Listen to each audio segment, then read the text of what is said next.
Ladies and gentlemen, I would like to welcome you very warmly to this webinar on sustainable biomass and its role in the forest value chain and with respect to preserving biodiversity. My name is Christian Rakosch. I am president of the World Bioenergy Association. We are an interest organization that is dedicated to the promotion of sustainable bioenergy. Why do we do that? We believe it has to play an important role in decarbonizing our societies. Within the EU, bioenergy is supplying 60% of all renewable energy that we are using, and on a global scale, an even larger share. So we believe we have something to bring to the table when it comes to a sustainable energy system, and that is our commitment as an association. We have invited to this webinar as there are a number of very important EU policies that are currently being discussed, like the forest strategy, the biodiversity strategy, and also the recast of the Renewable Energy Directive. And what we see is that in a number of documents related to these policies, we are seeing wording that suggests to minimize the use of whole trees for bioenergy. We believe that this wording has probably unintended consequences that not all of the policymakers have yet fully understood, because these unintended consequences could be really counterproductive, both in terms of preserving biodiversity and in terms of making progress towards decarbonizing our society. And this is why we have invited two distinguished experts to give their view on these contested issues. Mr. John Bingham. John, welcome to our panel. John is from the consulting and publishing company Hawkins Wright, and Dr. Gillian Petroskovsky from the Oxford University. Now, before we start the presentations, I would like to cordially invite you to also submit questions. If you have any questions regarding what is being presented, you can post these questions in the Q&A section. If you look at the bottom right part of your screen, there is a Q&A button, and you just push that button and you can publish your question, and we'll try to answer all questions as we finish the presentations. So with that, let me come to our presenters. First of all, to John Bingham. John is an agricultural economist with over 30 years of experience as analyst, as consultant, as publisher in the field of pulp and paper and bioenergy markets. John has recently published a white paper dealing with the risks of regulatory intervention in bioenergy feedstocks and markets. And John, I would like you now to explain to us, what did you find out when you have been working on this white paper? The stage is yours. Christian, thank you very much indeed. And to WBA for inviting me to speak this morning, or this afternoon, depending on where you are. The first slide, please. Just by way of background, I think I need to make clear that I believe it's right and proper that government agencies and environmental NGOs are interested in how forests are managed. Forests provide many public goods and services that extend beyond the commercial interests of forest owners and local communities, not least regarding biodiversity and increasingly climate change mitigation. Forests are seen as a way of reaching the various biodiversity and climate control, greenhouse gas emission goals, which the European Union and increasingly many countries around the world are setting. Yet,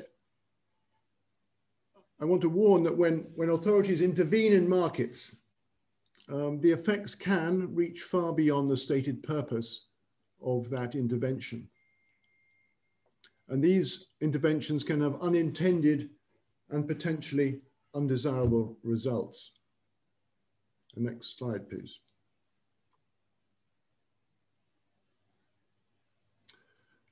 So to maximize the multifunctional role that forests play, our paper found primarily two things.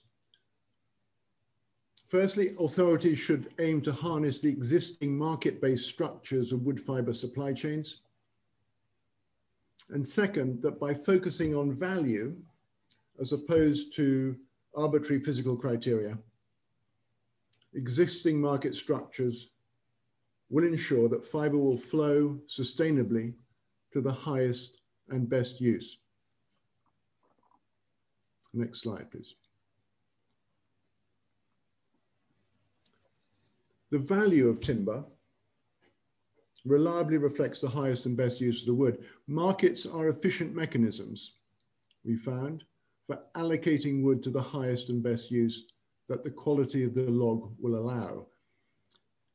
These two charts show the prices of pine roundwood in Latvia on the left and in the US South on the right.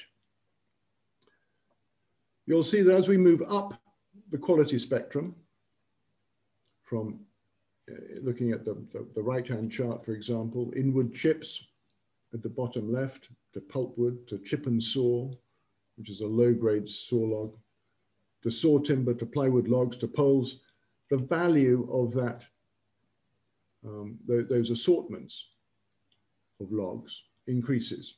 Now, this is a pattern which has been observed and perpetuated for decades. And it happens in other parts of the world too. A similar hierarchy is apparent in Latvia too, and in other parts of Europe. And what this shows is that forest owners have an incentive. The market provides that incentive to sell their wood to the highest and best end use they possibly can.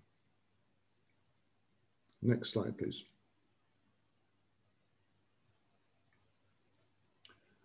Biomass sits at the bottom of the value chain.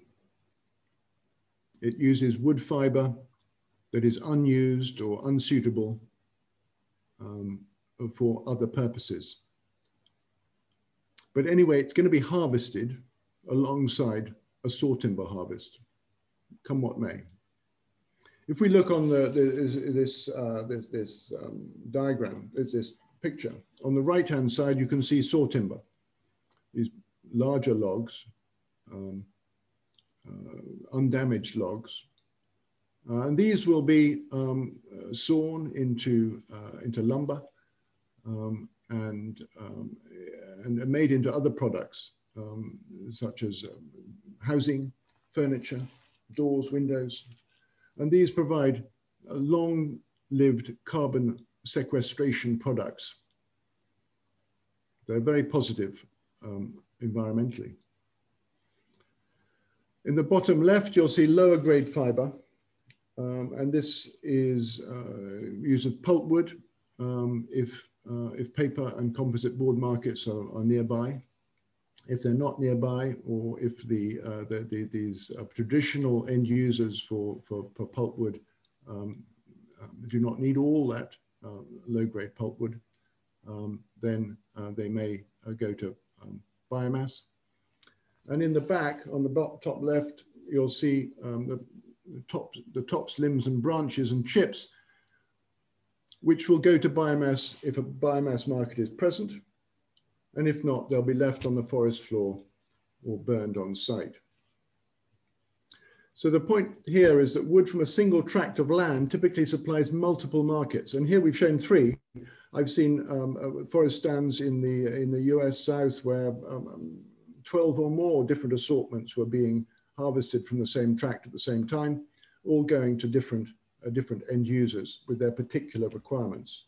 But biomass was at the bottom. Biomass was what was used when everything else had been, all other markets had been satisfied.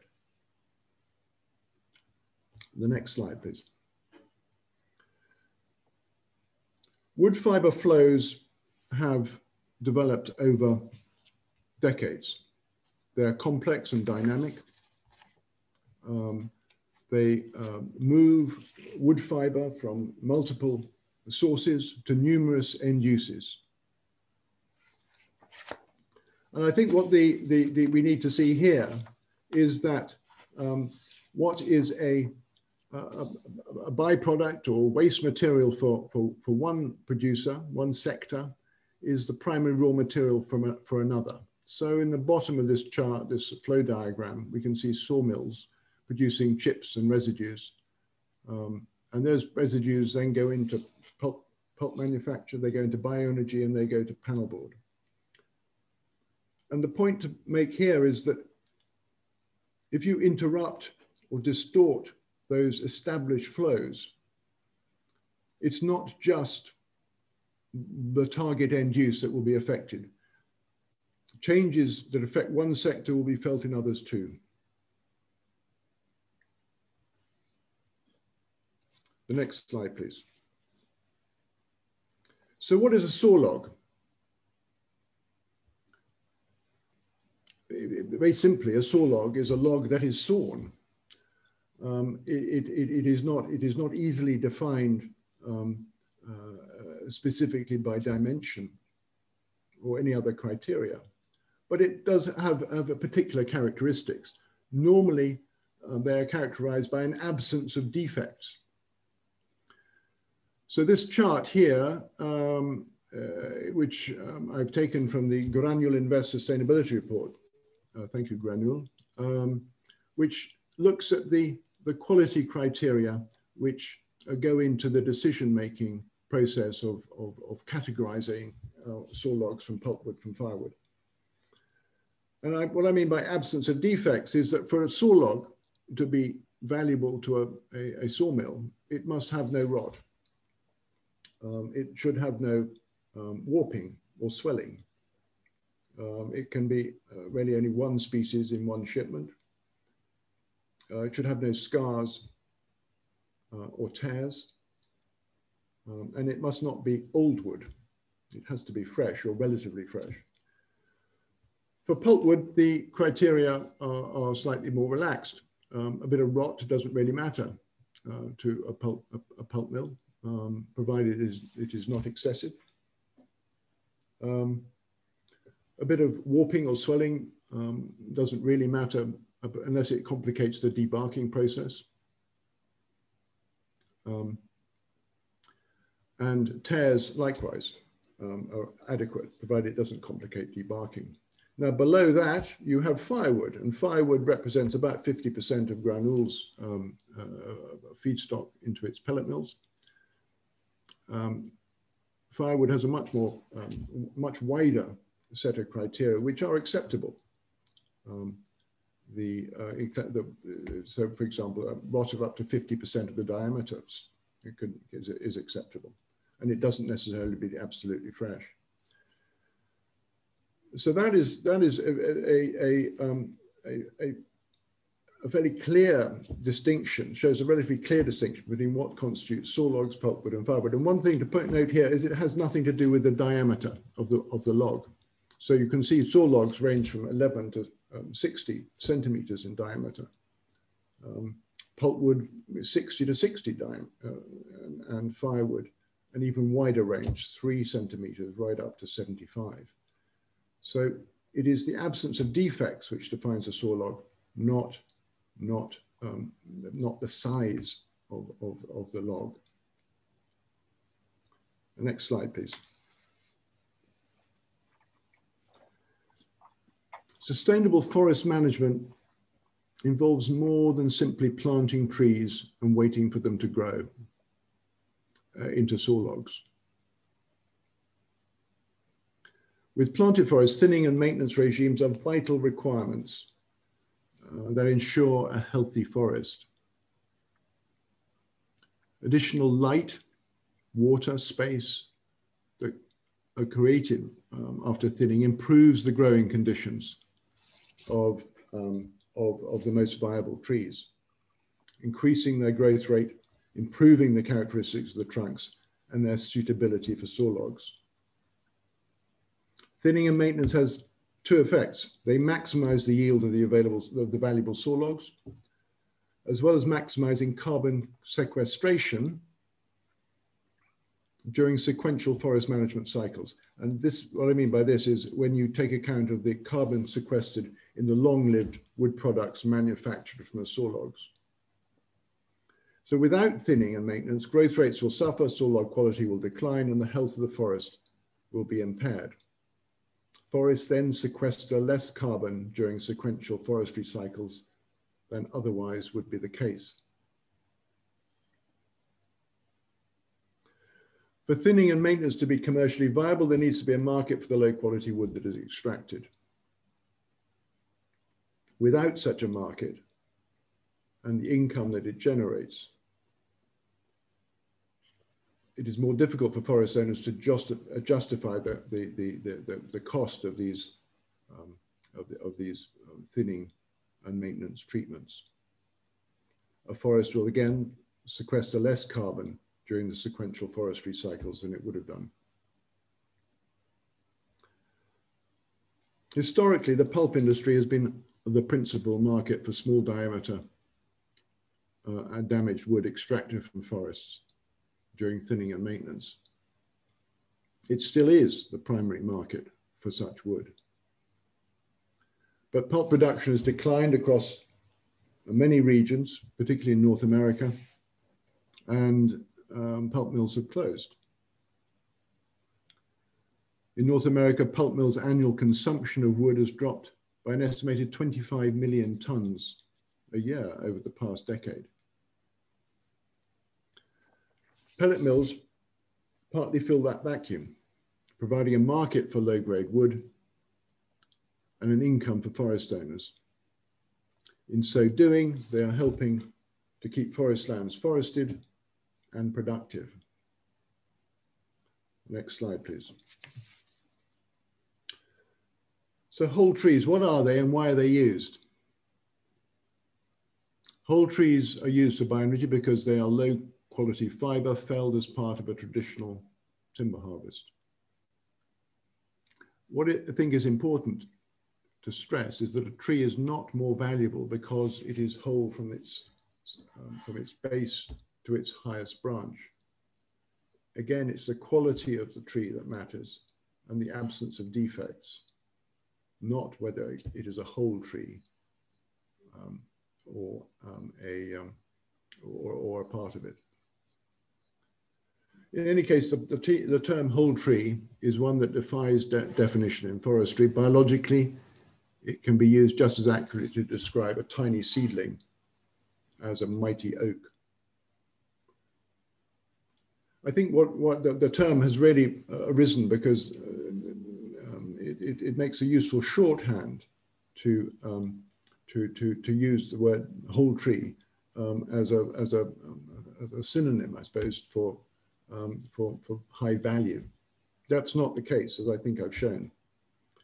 So attempting to define a whole tree according to the diameter limits would disrupt the well-established fiber markets and deny landowners income and financial incentives to keep their land in forestry.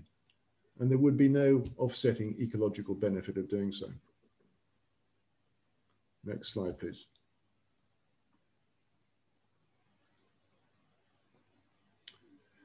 So, as I approach the end, the effects of government intervention can reach far beyond their stated purpose, with unintended and potentially undesirable results. What are those? A maximum diameter limit on roundwood incentivizes earlier than optimal thinning and disincentivizes later maintenance. Such rules deny an end use for larger logs that are unmerchantable as saw logs. I showed earlier that a firewood in Latvia is defined as potentially has sizes up to 75 centimeter diameters, actually a rather larger diameter than some of the saw logs. Excluding whole trees from biomass supply chains reduces forest productivity. Therefore, we need more forests in cultivation than would necessarily be the case otherwise. Distortions of fiber markets push up costs and reduce the returns of forest owners, affecting not only biomass and wood pellets, but other users of pulpwood too, including pulp and paper, and their customers, the general public. At the margin, this disincentivizes investment in forestry and forest maintenance, causing forest areas and growing stock volumes to be lower than would otherwise be the case. Next slide, please. So in conclusion, the hierarchy of fiber values ensures that high quality logs get a high value end uses. These high value uses include long-lived construction, timber and furniture, whilst the lowest quality fiber, and only the lowest quality fiber, goes to bioenergy. The intervention of authorities in the market could upset this established hierarchy. If you place an arbitrary maximum diameter on pulpwood and firewood, this will deny a profitable end use for larger logs that are otherwise unmerchantable. And finally, by prohibiting the use of thinnings, sometimes called whole trees, perversely incentivizes suboptimal silvicultural practices. And this has negative implications for the productivity of the forest, raising costs for forest owners and for downstream producers and for consumers of forest products. And this includes biomass, heat and power. And with that, I will end the presentation, but I very much look forward to any questions later on. Thank you. Thank you very much, John. Thank you for this very insightful presentation. And I would also like to encourage our viewers to submit questions in the question and answers section on the right lower part of your bar. I would like to also make you aware that this webinar is being recorded and will be sent to you for further use. So if you have to leave early or you haven't been able to listen to the whole presentation, you will be able to do so later on as we will send you the recording. Now we come to the next speaker, Dr. Jill Petrakovsky. She is Associate Researcher at the Oxford Long-Term Ecology Group. She has spent her career working on forest research and has been conducting systematic evidence synthesis for over 10 years. Jill, you have investigated the impacts of wood harvesting for bioenergy in the US Southeast on biodiversity. What did you find out? Thank you, Christian. Thank you for that warm welcome. Yes, I am a member of the Oxford University's Long-Term Ecology Lab and also a founding partner of Oxford Systematic Reviews, which does this kind of work on a regular basis. I'm very pleased to have been invited to participate in this biomass feedstock webinar. It's an early chance for us to present some work that is currently being in preparation to be published very soon in Forest Ecology and Management, for those of you who read that journal. Next slide. So briefly, our work in OxRev is specializing in systematic review evaluations, and not all of you may have heard of that, but I don't intend to spend too much time now talking about what a systematic evidence evaluation is. Please go and have a look at our website for more information on what we do in this area, and in particular the systematic mapping pages, which contain the work I'm about to talk about. Next slide, thank you. So we've worked there, you'll see, on a number of systematic evidence maps of the type I'm going to describe today, which were developed in the Oxford Long-Term Ecology Lab in Oxford. So please do explore those, they're free to explore. Next slide. So my talk will cover the main sections of our recent research, which, as I say, will be published shortly in Forest Ecology and Management. The illustration on the right simply shows the number of studies we included in our review per state, and also the site and type of the wood pellet production facilities in each of those states. Thank you. So the research question we set ourselves was, in essence, does pellet production in the southeastern USA harm biodiversity? And this against a backdrop of increasing demand, particularly from Europe, with its 27% by 2030 policy target, and increasing production from mills being built in the Southeast USA. And this increasing production in the Southeast USA, of course, bringing with it controversy from those who want little or no active management of forests in the region, and those who point to the region's long history of sustainable forest management. In other words, it's broadly a debate, again, between those who seeking to protect nature from any use and those proponents of production forestry of the type John's just been talking about. Thank you. Next slide, please. So just to reiterate what you all know, the forests in the southeastern USA have been actively managed for timber and other wood products for well over 200 years. The wood pellet industry is relatively new and has therefore generated a polarized debate between those who want little or no active management and those who see it as part of a long-term picture of sustainable forest management in the area. The industry claims to use wood from two main sources: forest plantations, where the wood is grown in rotation as a sustainable crop, and woody byproduct or otherwise unused or unvalued material, exactly as John has just been describing to us. These claims of no harm and only using unvalued woody residues are, of course, contested by some conservation groups, who report that the industry threatens valued forest ecosystems of the southeastern USA. And this is just a slide showing you some of the reports that come out from very well-resourced groups who do not like the wood pellet industry. They're kind of a reformatting, I suppose, of groups who also criticize any kind of forest management in the area.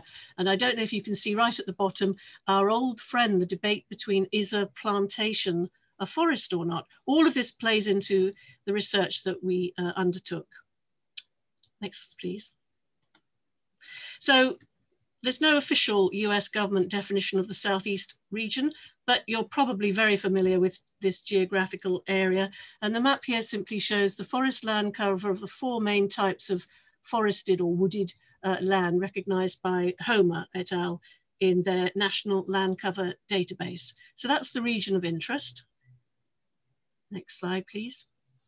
So the research question we set ourselves was essentially to cover all papers, all research papers looking at managing forest in part or wholly for bioenergy and extraction of wood or wood residues from those forests. Studies that themselves were comparative studies, in other words, before and after extraction of residues or wood, and those with matched sites with extraction or no extraction. And these papers reported some kind of measured impact on terrestrial or freshwater species. Next slide, please. Sorry, I've got far too many slides. Keep saying next slide, please. Please be patient, bear with us. So this was just my one slide to describe the systematic evidence evaluation as a filtering process, looking at studies that fit those criteria that I've just outlined, the managing of forests, the extraction from those forests in the right area, in controlled experiments, with reports of biodiversity changes, terrestrial or freshwater. And this filters the studies, the potentially interesting studies, right the way down to the block of studies that we finally used for our evidence synthesis. Next slide, please. So the first step really was, I'm not going to talk about these tiny little words in great detail, but you develop a very comprehensive search strategy to ensure that we had a very large number of potentially important studies to look at. And this is important because of what John was saying. This is not just about the very few studies that have actually looked at the impacts of the wood pellet industry, but we're looking at extractions for forestry in general and the impacts on biodiversity, just to spread our net as widely as we could. And we used a machine learning tool to help us assess and select relevant articles. So we looked at 3 very large academic bibliographic databases and the USDA's Tree Search database, which contains a lot of non-academic journal reports. And the terms that we put together were all suggested by our advisory group and peer reviewers. So this was all looked at in the light by other eyes than just those of the review team. A very transparent and repeatable process. Thank you. So after looking in those databases, the screening process, we found almost 20,000 research articles using the agreed criteria. And in a stepwise process, using that machine learning tool I spoke about, we ended up with 211 studies from 143 articles, dating from 1990 to 2020. And we produced from this set of documents an interactive evidence base, which is an important output of our review. It's not just a report between the pages of a journal. It's an interactive database. And this is freely available for you to look at the studies we included and to explore subsets of the data in your own time. So I do urge you to go there, and the web reference, the URL there is at the bottom of the slide. Thank you. Next slide, please. So briefly, the way this works is, for example, the highlighted cluster I've shown there with a red circle can be expanded to the constituent studies which make up that cluster in the region, which you can see on the next slide. And these are color-coded according to various criteria, which you can see as filter points on the interactive map. In this case, the different colors show the different biodiversity taxa which we recorded.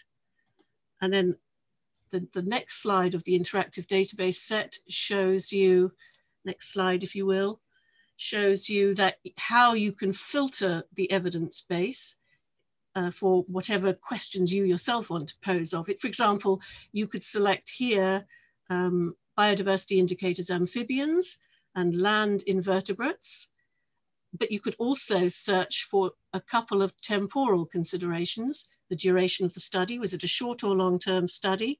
Or time after the forestry operation? Is it shortly after deadwood extraction, for example, or several years after a clear cut? I'll talk a little more about this later if we have more time. And the next slide shows you the data sheet that you can pick up. Each of the circles on the map is a site of a study, and each study is associated with a data sheet. This is just the top and bottom of those data sheets. Please do explore at your leisure to see what else is in there. So in terms of what the evidence base shows on the next slide is that 80% of the evidence comes from journal articles, not surprisingly, but in fact, the review contains 20% of so-called grey literature, and that's quite a high proportion of non-academic journal documents that are reviewed. That's quite unusual in systematic reviews. And you can see here the importance of the general technical reports of the Southern Research Station of the US Forest Service. The graph on the right just shows you the time spread between 1990 and 2020 with several peaks at various years, presumably, probably relating to conferences that were held a year or two before the publication. That's normally the reason. It's not an exactly smooth line, but the general trend is an increase of publications in the database as a whole. So results of the organisms on the next slide, we can see that biodiversity here we measured by abundance, richness, or a combination of both. And a range of experimental methods was used in the primary studies to report these biodiversity changes. And the taxonomic groups represented in the evidence base here are somewhat to scale in the illustration. And you can see the dominance of amphibians, birds, for example. The thing I'm really disappointed about is the complete lack of any studies relating to fungi. And in fact, the balance between animals and plants is itself very distorted. Although vascular plants comes in at 49, that's really only a little below the birds, and the number of the effects of forestry operations for the good or for the bad on plant species is an incredibly important thing to know. And this does represent an evidence gap that I think that needs to be studied. The reason I say that is because a lot of those reports I showed in that cluster slide early on, a lot of the criticism of the industry, if you like, it's easy to pick on particular taxonomic taxa or species even.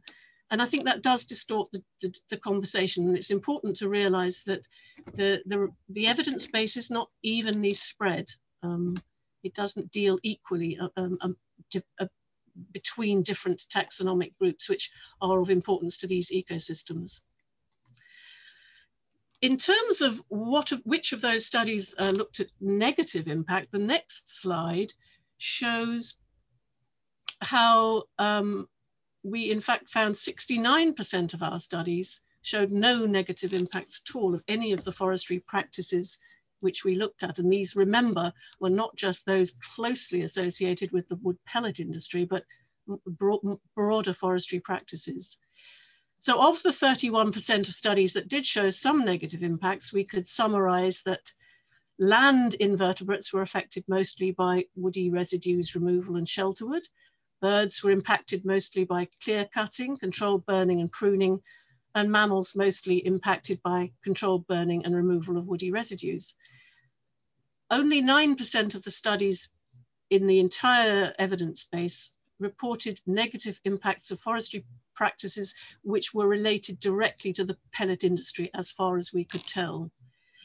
So that, I think, is quite an interesting finding from a consideration of the debate, the hot debate about the harmful effects of the pellet industry, if you remember from the earlier slide. I'd like to spend the next 2 slides just talking about some of the temporal impacts.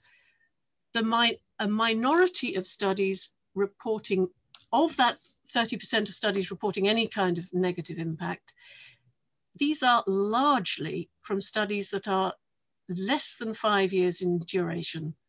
And so while an initial negative impact may be reported, you can see the fat part of the violin plot there, the longer implications, longer term implications to biodiversity are not reported in the evidence base in studies of, for example, more than 30 years. And you can see the violin plots getting thinner and thinner and thinner. The evidence base shows evidence of biodiversity recovering shortly after disturbance by management practices, which highlights the potential resilience of these forests to active management, perhaps not a surprising finding. And the second of these 2 temporal impact slides, the next slide, shows that this is further supported by a comparison of negative impacts to biodiversity against time since the forestry intervention. So the first one we looked at was the length of the study itself, and this one is the time since the forestry practice, the extraction practice, the clear cut or whatever. Again, when a longer time period since intervention was applied, fewer negative impacts to biodiversity are reported, especially amongst land invertebrates, amphibians, mammals, and vascular plants. So these 2 temporal impact slides, I think, are quite an important finding of our study. Do we have time for me just to quickly give you a little bit more on the interactive evidence map? Sure. Sure. The next slide shows, again, I think this one was, I think I've showed you that slide already. Can we move to the next one? These are the filters that you can put in place. The first one showed you filtering for amphibians and land invertebrates. This one allows you to filter the evidence base just for those studies which report any sort of negative adverse effect. And again, if we move in on this, further filtering those negative effects, this time looking at time since intervention, You can see the time slice option as well as the filter option. The time slice option is on the bottom, and this is a visualization of those violin plots I showed you earlier. If we slice that time since forestry intervention, you can see the full suite of negative data points was 78. If you time slice it to 5 years or more since intervention, right the way down to 26 data points. So that shows you there's far fewer studies reporting impact after 5 years. If you further slice that to say 13 or 14 years since the forestry practice, which I think is a reasonable forestry time duration, you get only 4 data points. So I have my last 2 slides summarizing the key findings here. On the next slide is, I think it's important to say that forests in this region have been actively managed for timber and other wood products for over 200 years. That does seem to be a point that's missing from some of the debates. We looked at nearly 20,000 articles. We used a systematic peer-reviewed method of selection of those articles and ended up with 211 separate studies, majority of which, 69%, had no negative impact at all. And only 9% of the studies in the evidence base actually directly related to either the wood pellet industry or biofuels in general. So my last reflections are on the next slide. Although we found very little to support claims of large-scale damage by the pellet industry in the region, future work could perhaps unpick those negative impacts we did find by setting up longer-term studies to look in the round at types of extraction and effects on target species. And this would ensure that improvements in conservation-oriented forestry didn't mask less environmentally sensitive practices that might be associated with extractions for biomass or for energy.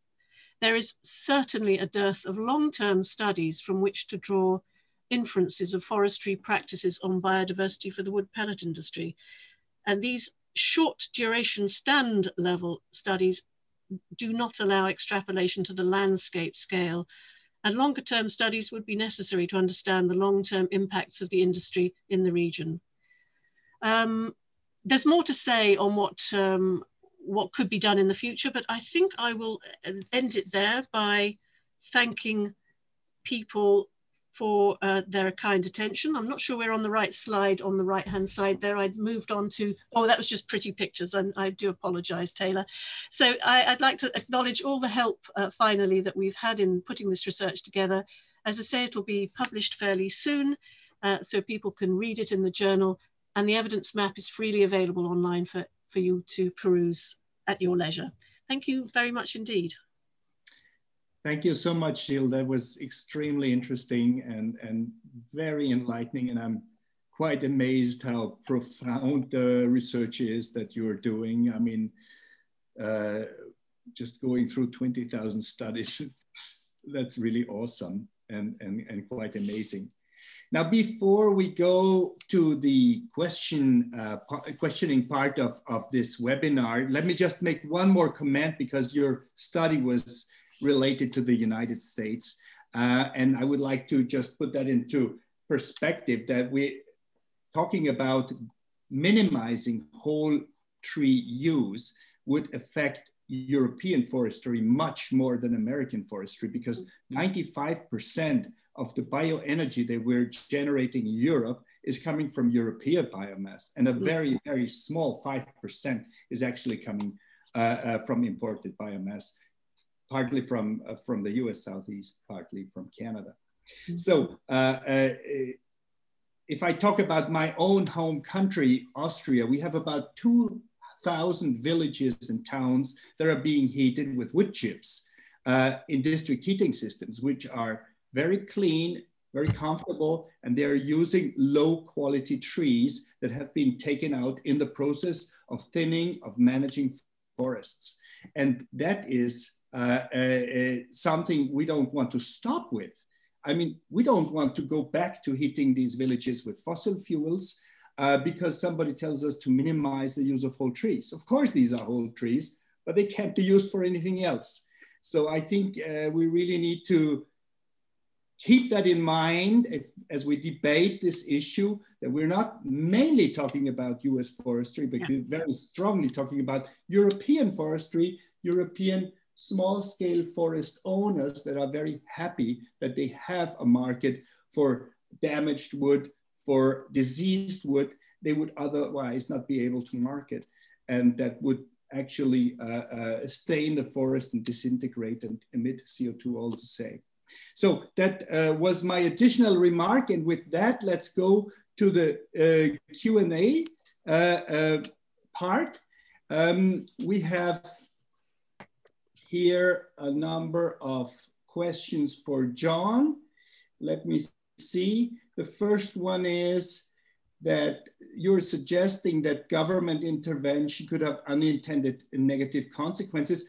Are there already examples, John, that are that could be mentioned in this respect? I was sort of anticipating something like that. The one that springs to mind is South Korea about 3 or 4 years ago. At that time, one of the authorities made a rule that only what they called unused wood should be used for biomass, for bioenergy. Now that had a very perverse effect originally. It didn't define what unused meant very accurately. It was just wood that didn't have another use. And so initially it restricted the supply of unused wood. But then that pushed up the price of unused wood tremendously. Whatever was defined, whatever someone defined as unused wood, the prices went up. And to such an extent that the price of unused wood, at one point when I was there, was double that of saw logs, twice the price of saw logs. And that, of course, created all sorts of perverse effects, and totally counterproductive, that saw logs were suddenly finding themselves unused. Or logs that would have gone for saw timber suddenly found themselves unused. Now, I think that problem has been resolved, but it was and is, I think, an example of what happens when policies are not really properly thought through. Now, for unused, one could use whole trees as a sort of a simile, so I think whenever the authorities here start to address this whole tree question, they must think very carefully about that perverse outcome that might ensue from a sort of a rather hasty policy intervention. There was another question, a critical question, John, whether markets actually reflect the value of biodiversity and ecosystem services. So, I mean, I think the issue that is raised is that, well, I mean, you're arguing that markets are very good in allocating wood, but would they also kind of reflect biodiversity services of forests? I think I'm not advocating any reduction in interest in biodiversity. All I'm saying is that actually intervening in the market for wood is a rather blunt instrument in trying to ensure that that bioenergy, biodiversity is addressed. I think there are other subtler ways of addressing biodiversity in the forest, ensuring that the way that forests are managed in terms of replanting, species selection, the protection of watercourses, all those sort of things are desirable. But intervening in the market with arbitrary criteria is I think, a counterproductive approach. I have a question for both of you. Comes from Nancy Gertson in British Columbia. And she's writing, how might either speaker address the idea that the forest is not in fact renewable? There is a new mindset here in British Columbia, Canada, that forests are ecosystems we don't fully understand, are not renewable, as was the previous rationale supported the harvest of trees and with the residual waste. So what would you answer to that proposal or proposition that forests are not renewable? How do you see that? Gilles? Well, that's a really super interesting question, isn't it? And I had, before I came and joined the Oxford Long-Term Ecology group, I had come from a group that really looked at forestry as a sustainable crop, actually. And moving into an ecological environment made me realize there were people who viewed these land uses in a completely different way.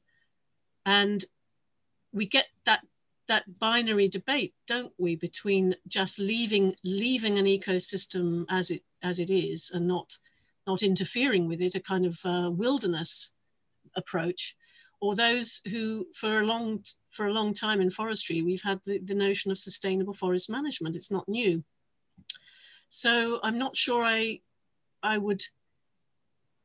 understand the views of those who say that it's not a sustainable system, but I guess from a forester's point of view, I wouldn't agree with that. I think it can be managed in a way that is sustainable, and that's where you draw in your stakeholders and other people who have a stake in a healthy forest. And what does it mean to them? There's not a single answer to that question. It would be locally, it would vary locally between who values these landscapes and what are they for. And if you do want any kind of management and extraction for fiber and fuel, then these can be discussed and debates weighed against each other.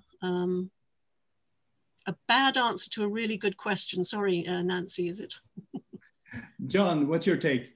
Well, I think you can have a bit of both, really. I think it would be a tragedy if some long established, mature, untouched forests were brought into management. Just near where I live in the south of England, there's the most wonderful forest of scrub oak. Apart from a bit of coppicing in the Middle Ages, it really hasn't been touched for 2,000 years. It's absolutely glorious, and it would be a tragedy if that was brought into forest management. And that is irreplaceable in anyone's lifetime. I would heartily oppose anyone who said they were going to bring that into management. On the other hand, we live in a world with 8-9 billion people, and we need wood products, and it's a feature of wood that, in order to produce the wood products, wood has to be planted, it has to be managed, it has to be grown, it has to be chopped down and eventually processed, and that growing, management, felling and processing produces waste which cannot otherwise be used. And I think it would be equally tragic if suddenly we were going to build all our houses out of concrete and live off plastic furniture in our homes, simply to preserve every last twig of forests that exist. And we should recognize that wood is the most wonderful product. It is renewable, it is sustainable. It's not being pumped out of the bowels of the earth to produce the products we use day to day. And there are ways of actually achieving both things. It's of maintaining biodiversity in pristine forest areas at the same time as running a commercially successful forestry business, which provides much needed services to the world. Thanks, John. Yes, I mean, there are two aspects I would like to add to that. And one is that we are experiencing climate change. Climate change is impacting our forests in a very severe way. We see an amount of diseases in the forest that are unprecedented. And it means that we will actually need to turn turn our forests into more climate resilient forests, which means changing species that are more able to endure very long dry periods. So there is no way of keeping it as it is. That's one aspect. And the other aspect is in Europe, at least, we have very little of these pristine, old-grown forests left. Most of these are in naturally protected areas for the time being, and everything else is managed forests since centuries. So yes, indeed, if there is something like the forest you talked about, obviously we will not even consider to use it, but there is very little of that type of forest left, for better or for worse. It's a fact. Now, let me go to the next question from Toshimasa Masuyama. He is asking whether there is any evidence that the way forests are managed have changed after the pellet industry came into the market. Gilles, would you be able to answer that question from what you have been researching? Well, yes, but unsatisfactorily. Thank you, Christian. It's a really good question. And the pellet industry is too new to have generated a lot of research literature that looks at tracts of forest before and after. And as John has been saying in his talk, I mean, these are bits and pieces of what otherwise would be felled for a higher quality crop that perhaps have always been used for local bioenergy sources, much in the same way as European usage of poor quality, low quality, or trimmings or slash. And so that would be a really interesting thing to look at long term, which I think is what I was trying to say on my last couple of slides, that we would need, the industry really should set up longer term experiments to really, long term monitoring plots to say, are we changing management practices? I mean, if one thought of a thought experiment that there was suddenly no market for excellent timber, defect-free timber, and it was all just chipped for biofuel, this would distort what you did in these areas and how much of the area was taken out for biofuel, but it wouldn't actually affect how much of the crop was removed, probably. So I think it's difficult to, some of the critics of this pellet industry, particularly in the southern states of the USA, and I realize that's not necessarily the focus of today's talk, but it's what we looked at as an exemplar, tend to forget that it is just part of this broader forestry operation, that nobody is going in there to virgin forest or the very few tracts of old growth forest that do exist in the southeast of the USA, and chipping the whole lot for pellets and doing something that was not done before. It needs to be monitored to make sure that doesn't happen going forward, but there would simply not be enough research evidence to make a definitive statement about that at this point. I see. I think we are slowly coming to an end. I would like to raise one more question. I think that is really pretty much to the point of the concerns that are here. It's from Rainier van der Veen, who is asking, is it conceivable that an increasing global demand for bioenergy will increase the market value for wood to such a level that high quality trees will be cut for bioenergy, damaging biodiversity and the carbon storage in forests? John, could you say, could that be a possible outcome of increasing bioenergy demand? No. Really, you must remember bioenergy is competing with other source of energy. If you're looking at electricity, for example, the price of electricity is falling. It's down. It's going to fall further as more renewables come on stream. So essentially, biomass in the future will be competing with solar and solar power and with wind in terms of electricity generation. In terms of heat generation, yeah, I strongly suspect that will not, the checks and balances in terms of heat generation are such that, that asking cities in Europe, for example, to pay the sums of money for their heat, their district heat, that would have been, would result from these extraordinary high prices for biomass simply wouldn't be tenable.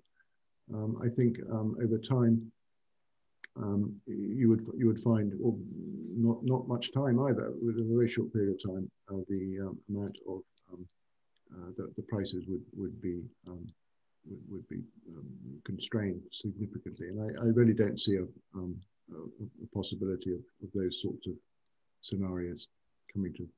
I mean that is kind of what that resembles the experience we have in Austria, where we have actually increased the use of bioenergy for heating tremendously. We have tripled our use of pellets in the last 15 years, and the price basically stayed the same. It did not change at all. Same is true for the wood chips. The price didn't go up significantly. In fact, the price has declined, which has been a problem for forest management, because there is less and less money available for managing the forest, because the inflation corrected price of wood has been declining over 30 years. So yes, indeed, I would confirm that with our experiences. And with that, I think we have to close this webinar. I would like to thank all participants for bearing with us. Please feel free to give us any more feedback via email to the World Bioenergy Association. I'm very happy to forward that feedback also to the other organizations that have been active in the field of bioenergy. I really encourage to continue the debate also with environmental protection activists. We have one common goal, and that is to deal with climate change, to curb climate change. And I think we should do the best to achieve this goal together. Thank you very much, and bye-bye all of you.